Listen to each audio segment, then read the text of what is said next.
My father has lived a double life for nearly 15 years. He's been given an ultimatum, and now seems unable to decide which family he wants to be with. I was living a pretty normal life up until a few weeks ago. My Aaron 17M, father, Kelvin 52M, has been living a double life for at least the last 15 years. My dad is the CEO of a mid-sized company. He makes some serious stacks. My mom, Tiffany 43F, has never worked in her entire life.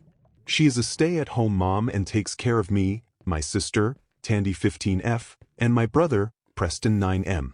This allows my dad all the freedom he needs for work. My dad's company has two major offices, one here in Tampa and one in Reno, Nevada. It has not been uncommon for my dad to work in Reno for like 3 months.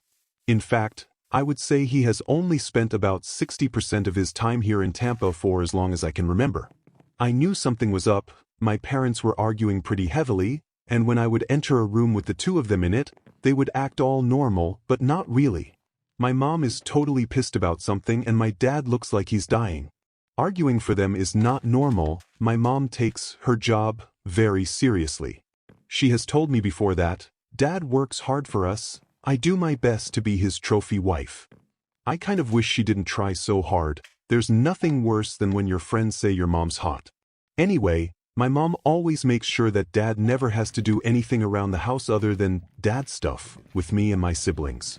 She has help. We had a nanny up until 2 years ago and a housekeeper comes once a week. Plus lawn guys and stuff. Dad just works and he works a lot. He's gone a lot. When he's here though, he is a great dad and he treats my mom well. She takes care of him, making sure he has what he needs, but he really enjoys spending time with her from what I can tell. My parents do everything together when my dad is home. That's what kind of made it all seem so crazy when I found out why they were arguing. My dad has a whole other family in Reno. There is a woman there named Annika, who claims to be my father's fiancée. They have 2 kids together. I don't know their names, but they're boys. One is like 12 and the other is 8. He has been with this woman for something like 15 years. This Annika woman is who reached out to my mom and told her about my dad. I guess my dad has been telling her forever that he is intending to leave my mom and be with her. He just needed for the kids to be older. From what my mom said, this woman decided to reveal herself after my dad moved the goalposts again. She has sent my mom text exchanges, photos, etc. My mom has told my dad he needs to cut this family off. She says obviously some sort of child support would be in order, but nothing more. At the same time, Annika is telling my dad it's time to be with that family. My dad is acting like he doesn't know what to do. I think it's pretty obvious. I know there's kids involved, and maybe these siblings can be worked in some way or another, but he needs to drop this woman. As a 17-year-old, I really don't feel like I should be this involved in this drama. The tension is only growing in the house because my dad keeps trying to negotiate with my mom. I don't know what it is. He can't see that there's no way mom is going to relent on this. My mom is demanding that he no longer makes trips to Reno, and that he goes no contact with Annika and the kids. My dad confirmed that he had paternity tests done a long time ago and they are his.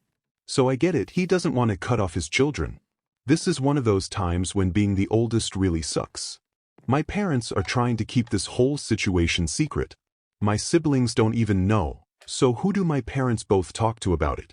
And most of the time it's just them asking me if the other one said something. I'm finding a lot of reasons to be out of the house. Which is kind of what led to the other day. I came home late, like 1 a.m. late.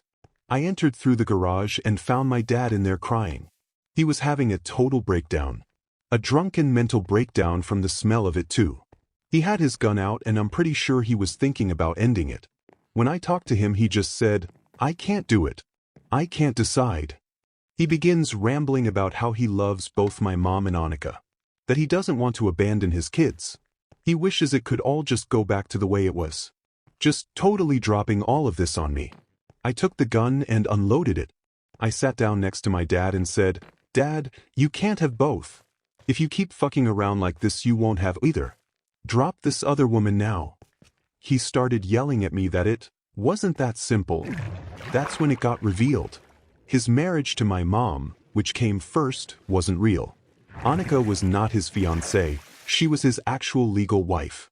My parents got married, they had the whole big wedding and everything. My dad never had the marriage license filed. Legally speaking, they aren't married. When I asked my dad why the hell he would do that, he just said, "I don't know." Turns out my dad started dating my mom and Annika the same week. He has always hidden it from my mom. Annika was supposed to just be fling or like a long-distance romance. He said, their love grew. She gave him the first ultimatum 15 years ago, and that's why he married her, to show her he was serious. When I asked him why he faked his wedding with mom, he just said, "I didn't want to lose your mother, but I just wasn't ready." I was done at this point and told him to, "Just decide then, I don't even give a fuck, either make this right to mom, or move to fucking Reno, but you only get one family either way." "I can't," he said this softly as his head hung, "leave the gun." He was serious. As much as I hate my father right now, I don't want him to die. I knew at that moment I was going to have to help him. I put my hands on his shoulders and he looked up at me. "Dad, I will help you decide. Don't do anything stupid. Let me think, I need 1 week. Promise me you won't do anything stupid for 1 week." He nodded to me. The next morning, I asked him if he remembered last night, and he said he did. I told him I needed some space to think. I'd help him, but I was going to stay with my best friend Seth for a week. Seth went to the same prep school as me growing up, but his dad took a job in Atlanta last year. Told my dad I needed money. When he asked how much, I said very confidently, "Just let me in the safe." Obviously my dad uses banks, but he also likes to keep a good amount of cash on hand in his safe. He just told me the combination and walked off. I took $3,000 out. Told my mom what I was doing and she told me to be careful. I got in my car and began the 6.5-hour drive. I've got any idea of what I need to do to save my family. The drive will definitely help me think through everything. I got back yesterday. It ended up being 9 days that I was gone in all, but everything's going to be fine going forward. I relaxed into the house, and we enjoyed dinner together as best as possible. There was still a lot of tension between my parents. The following morning, way too early, he burst into my room screaming, "What did you do?" My sister came out wondering why he was yelling. He yelled at her to go back to her room and go to bed. He got quieter at that point and came into my room. He grabs me by the upper arms. "What did you do?" I told him, I got rid of his burden, the decision is made. He broke down again at this point, and just cried for a while, finally saying, "This isn't what I wanted." "You didn't know what you wanted." I said to him coldly, "Now it's out of your hands, they're gone, and you can just be here." "How? How did you?" he asked. "Do you really want to know?" I asked back. He said, "Yes, I have to know." I thought for a moment and realized, yeah, he really does have to know. I told him the whole story. I left our house and drove to Seth's. When I got there I told him I was meeting this girl I had been talking to on Snap in Richmond, Virginia. I just needed another car because my parents could track mine through the GPS. I also left my phone there with him and had him text my parents each day, and picked myself up a burner. Seth hooked me up with a friend of his. The friend let me borrow this old junker car. It was a 2003 Dodge Neon. These people looked to be more loaded than Seth and I put together, so I had to ask why they even had this car. Guy told me it was his dad's first car. His dad kept it in the extra garage and drove it like twice a year. No one was going to notice it gone. His dad just kept it around like some sort of memento of when he was poor. This was just the first part of my plan. I came up with this car swapping plan when I was 14 as a way to sneak off without my parents knowing, because I was dumb and thought it would work perfect to sneak to Miami when I was older for spring break. Now I would have never thought that I would actually do it, but it worked surprisingly well. I found a guy online, and along my route, that sold license plates from other states. It cost me $60, but the Oklahoma plates were worth it. I just needed to drive like a normal person and not get pulled over, but from the outside everything looked good. I left Seth and his friend under the impression that I was headed to Richmond. Actually, I drove all the way, stopping in Kansas City and Salt Lake City to sleep in my car, before finally hitting Reno. That was one long-ass drive. That I did twice really. I had only one other stop, in Kansas at this old guy's farm where I picked up the arsenic. I knew from an offhand comment my mom made after she read through my dad's messages that Annika got takeout from the same place every Thursday. It was a small Japanese takeout place that did offer DoorDash. I got to town on Monday. I had enough info from looking through my dad's phone to find Annika's house, which is really my dad's house. I watched her for a few days. DoorDash was the norm for this woman. They seemed to order out and have it delivered for every meal, definitely in the evenings. I waited until Thursday. I had a good ballpark on what time she would place the order. Then I just walked into the Japanese place and looked at the bags on the to-go shelf. Sure enough, there was one with the name Annika on it. Arsenic is odorless and tasteless, so I mixed in a lot.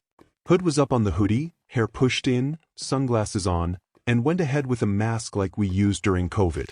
I walked up to the door, rang the doorbell, and left the food on the step. As I was walking back to the car, Annika opened the door and said, "The instructions said not to ring the doorbell."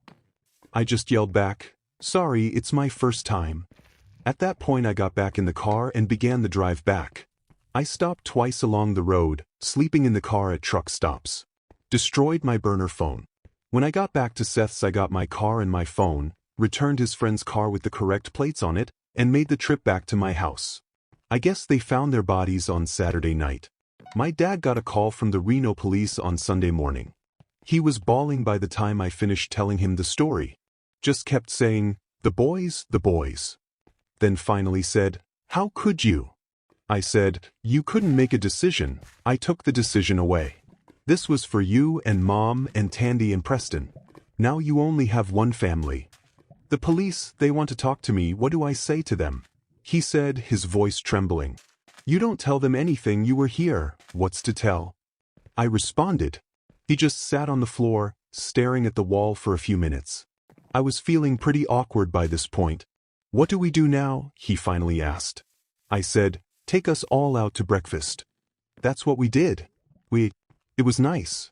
At the end he looked at me, and I nodded. He nodded back. I think he gets it. One family, that's it, that's all he will ever need.